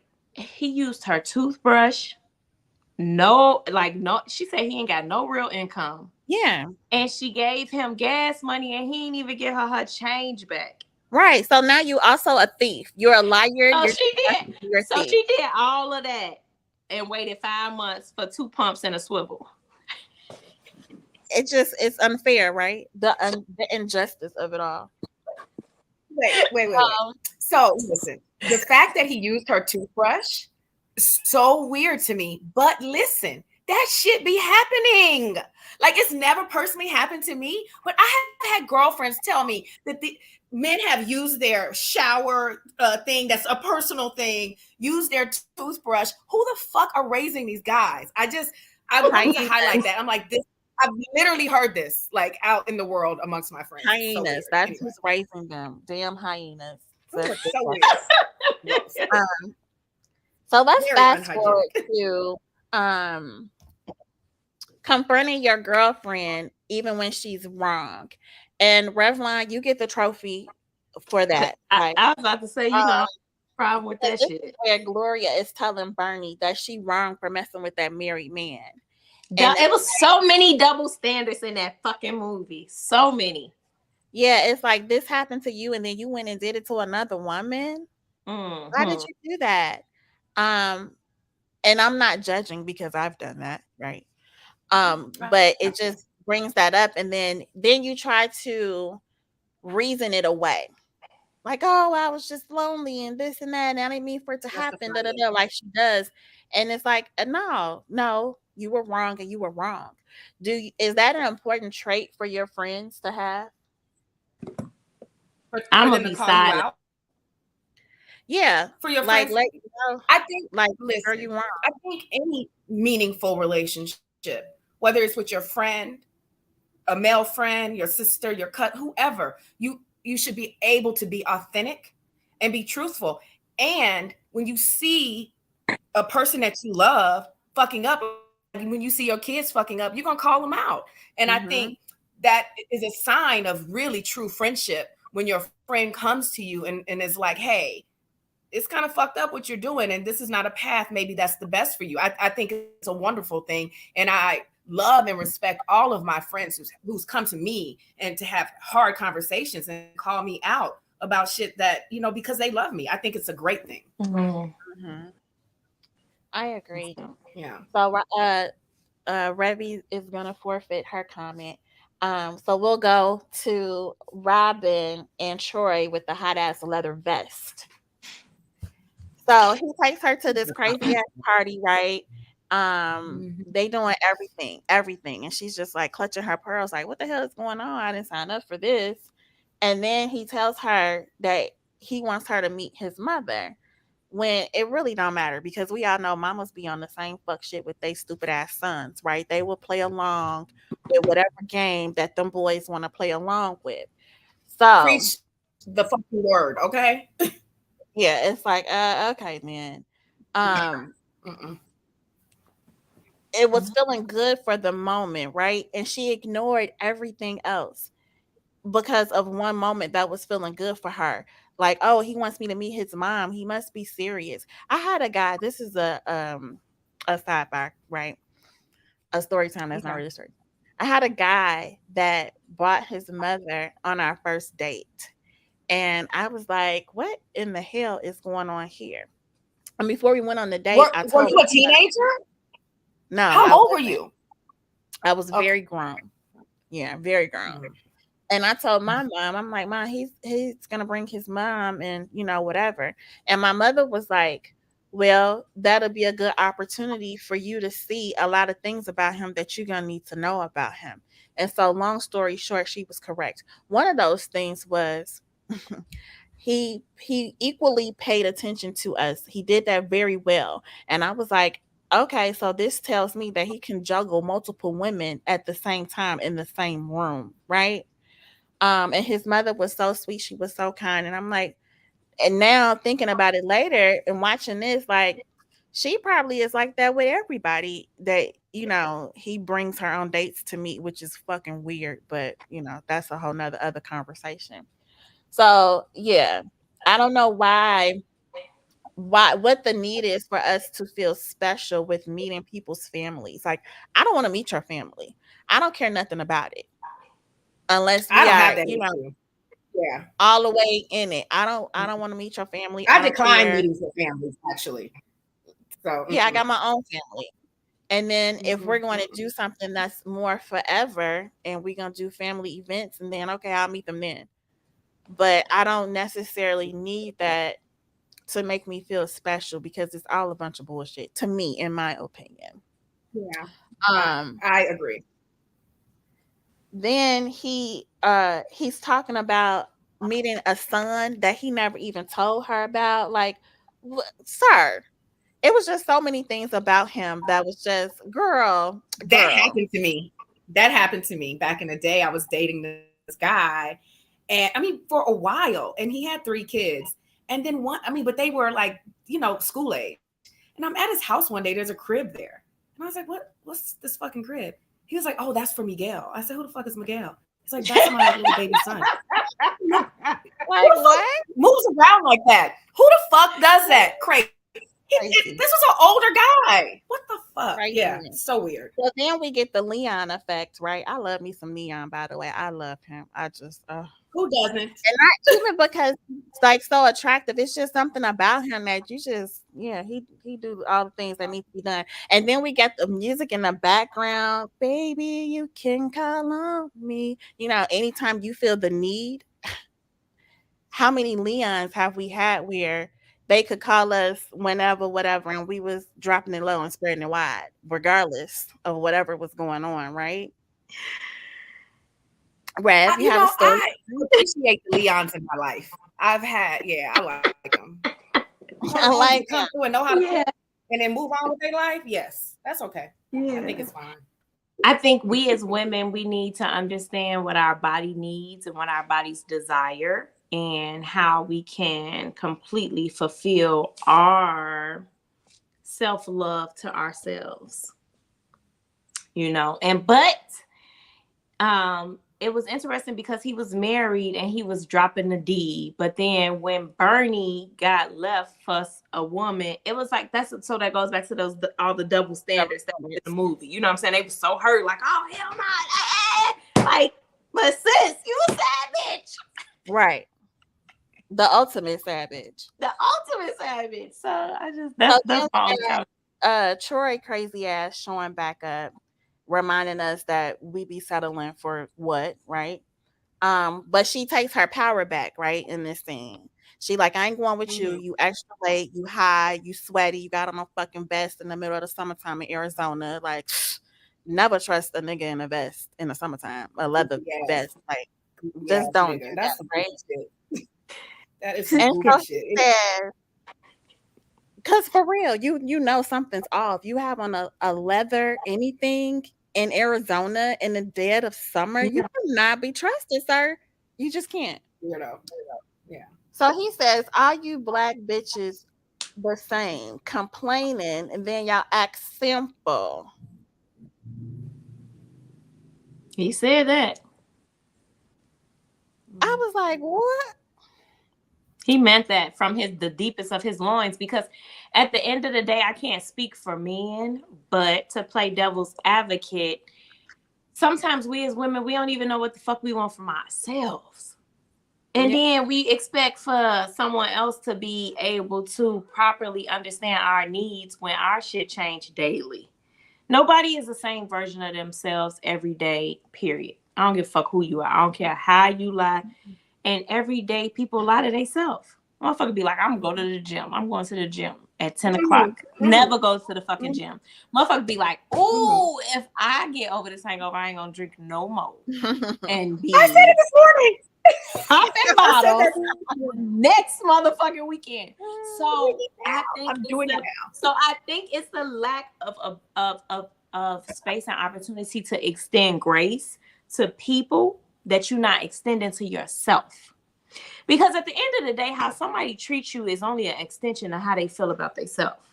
That's why I say me and broke men, regardless of the age, ethnicity, creed, all of that, we don't get along. Because your mental capacity to think about the abilities to visualize what I think is possible, you don't have that mental capacity. Mm-hmm. So, When Gloria meets Gregory Hines was so cute, right? And for me, it's like, yes, when they love you just the way you are, even when you aren't loving yourself properly. Like that's the best. And then we got Bernie meeting James, Wesley Snipes' character. I don't know how I felt about this whole thing. It was just so many different things for me with them. Um, but their bond, their relationship was very interesting. Um, I had a lot of thoughts. So some of my thoughts were like, is Bernie just another placeholder, or like what is really going on here? Um, and then you have the devil's advocate perspective.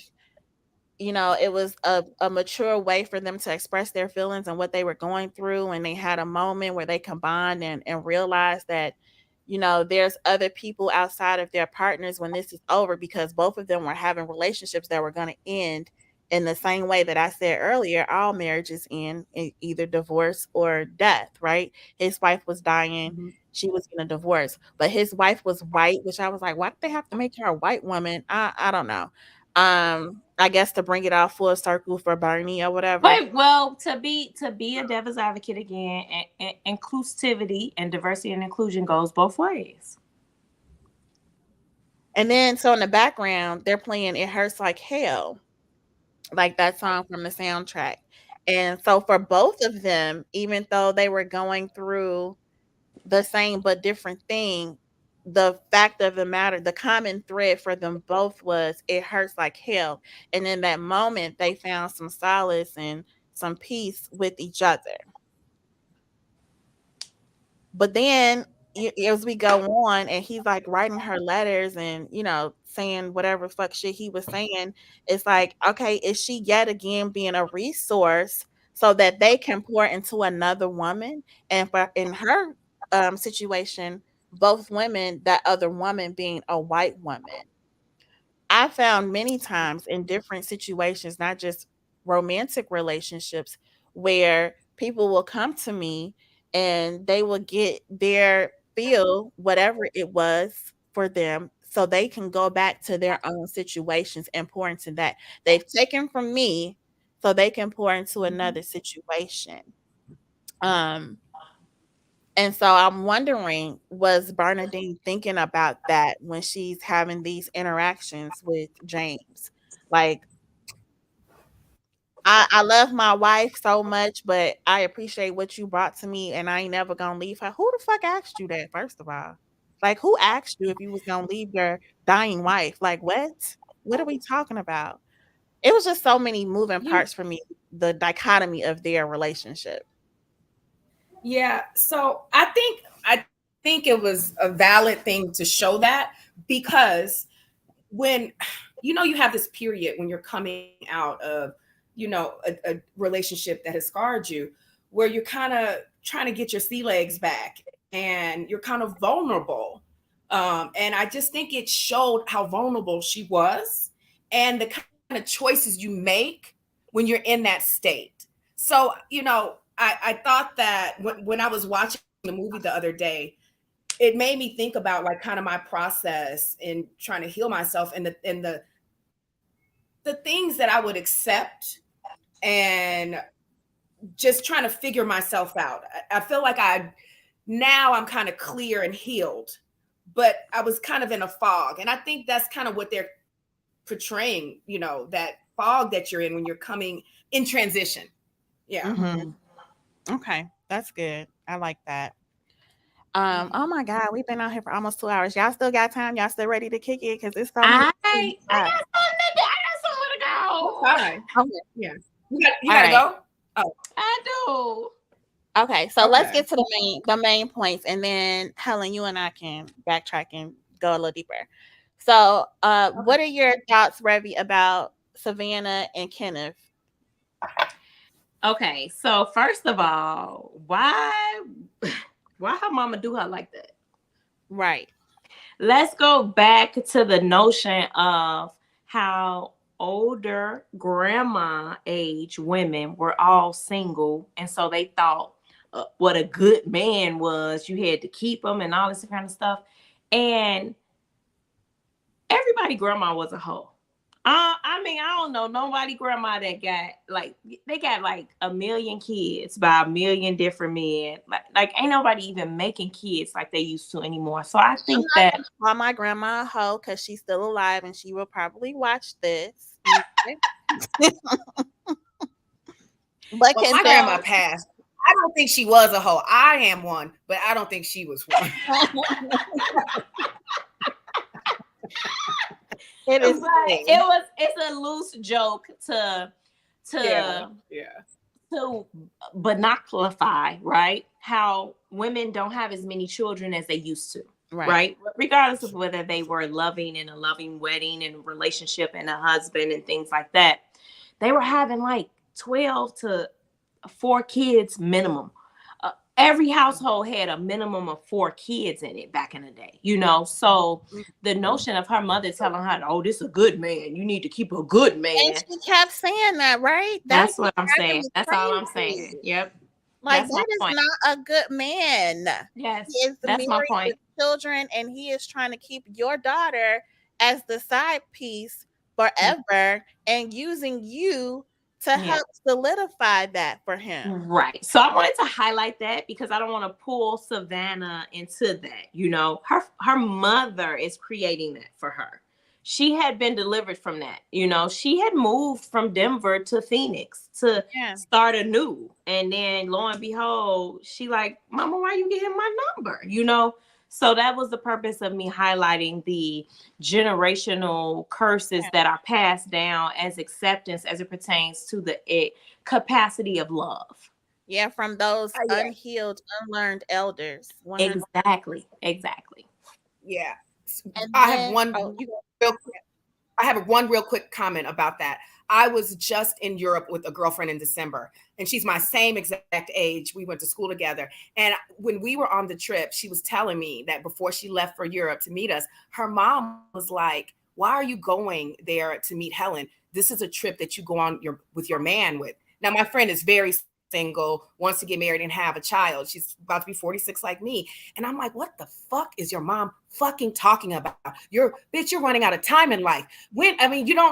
You don't have this husband, but you're not supposed to go to fucking Europe. I mean, just couldn't believe it. So yeah, the generational things are out there, and we just have to be like, okay, that's not how we do things anymore, Mom. You have to comb it with a fine-tooth comb. Like you hit it dead on the nail. The generational curses are being passed down, and you have to be able to deny them. Yes. So just because that's the way it was, it doesn't have to keep being that way. Like, no, I agree. 100%. Yeah, there's so many ways to live a life. There's not just 2 ways. It's 10 ways. It's 30 ways, and I'm very open-minded about that. Yeah. Yes. So then we get to Marvin, right? And that's like when you finally find the one worth waiting for, the one who you really get to exhale for, and you know what that looks like in their whole journey.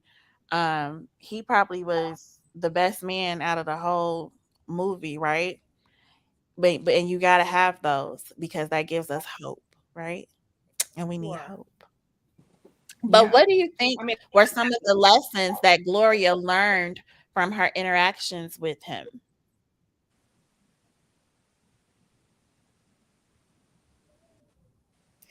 I think it probably helped with her self-worth. They didn't really talk about it, but I'm sure there were some esteem issues there. And to have someone fully accept you for who you are, and you really feel that, I think that was probably a wonderful thing, when people experience that. Well, yeah, 100%. Yeah. Even, what I'm going through now with my whole journey with being in love and excelling, one of my girlfriends made a comment about my situation, and she said, Helen, she was like, it's really beautiful because this man in your life, she said, he fully accepts you, and he fully, and I'm going to use the word lets, but you know what I mean? He lets you be who you are. There's no complaint. It's just full acceptance of my full personhood. And it's a great thing. It's a great thing. It's like I said before, it's not even something that I thought I needed, but because I have it, it's a beautiful thing. Congratulations. Yes, that is Thank you. beautiful. Thank you. I can't Yeah. wait to watch this unfold. I love it. Everybody want to give their final thoughts about Waiting to Exhale? Sure. Well, let me get my notes. What I would like to say about this movie as a whole was that I just absolutely love the entire vibe of everything that happened. But more specifically, my favorite scene was Gloria's birthday party. Yes, the birthday Yes. party. That Yes. shit was so therapeutic, and just there was so Yes. many checks and balances it. within that whole scene. Yes. It just I was love it. cleansing because it kind of pulled everybody's life together. Mm-hmm. And then, you know, the conversations about at the birthday party, they were just so complex and full. They were heavy, you know. And so when you think about how it complemented everybody's character and everybody who can identify watching it to the fullest, it was just the meat and potatoes. That definitely Yeah. was one of my final thoughts, is that birthday party. Mm-hmm. Yeah. Because they had cake and champagne. So, like, what other party? That's all they had. You know what I'm saying? When you Yeah. got only cake Yeah. and champagne, you come in to slay. I totally agree. You know, looking at the movie as a whole, what I walk away from it now, watching it as a full-grown woman, I take away the sisterhood. And Exactly. like I said earlier, this is, you know, who you're left with. It's my girlfriends, it's my friends who fully support me and are, you know, go through all those aspects of life with you, every piece of it. So, you know, to me, that scene, it solidifies what that movie was about. It's not, to me, about cheating men and dating married. It's not, because all of that is life happening. To me, it's about the support you find and the women that you find, you know, along your journey in life, and how beautiful that friendship is. And one more piece, you know, I get so tired of this thing out in the world, like about Black women, that we don't know how to get along and that we're jealous and all these things. I know that that's a thing, but it is not something that I experience in my life. I have some of the most beautiful Black women. I mean, they're souls in my life, and we get along and we support each other, and we're not catty and we're not jealous. We're happy for each other. And I just want to see more of that, you know? So, yeah. Beautifully said, both of you ladies. Thank you so much for joining us for this conversation. I hope that you all will be back on the 25th. I am going to be doing Love Jones with a very special guest. It's my first love. So that one is going to be one that you don't want to miss on the 25th. Revy and Helen do not have social media, so you guys can't follow them. But hopefully they will be a part of the conversation on the 25th. Thanks, ladies. Thank you, guys. Thank you for having guys. me. I had fun, y'all. Nice meeting you, Revy. Same here. And listen, it's hard to meet somebody without social media. So, wow. Okay. Look, that's how, I mean, because listen, no face, no case. Yeah. You know? Both of y'all come to I like my Atlanta. private life. Okay? Right. Yeah. Y'all both come to Atlanta very often, and so we're gonna do a face-to-face meetup. Okay. Nice. Great. All right, guys. Enjoy your So I'll weekend. be there in 2 weeks. So I'll see you then. Yay. I'm ready. Bye. Bye. Bye, Revy. Bye. Y'all have a good day.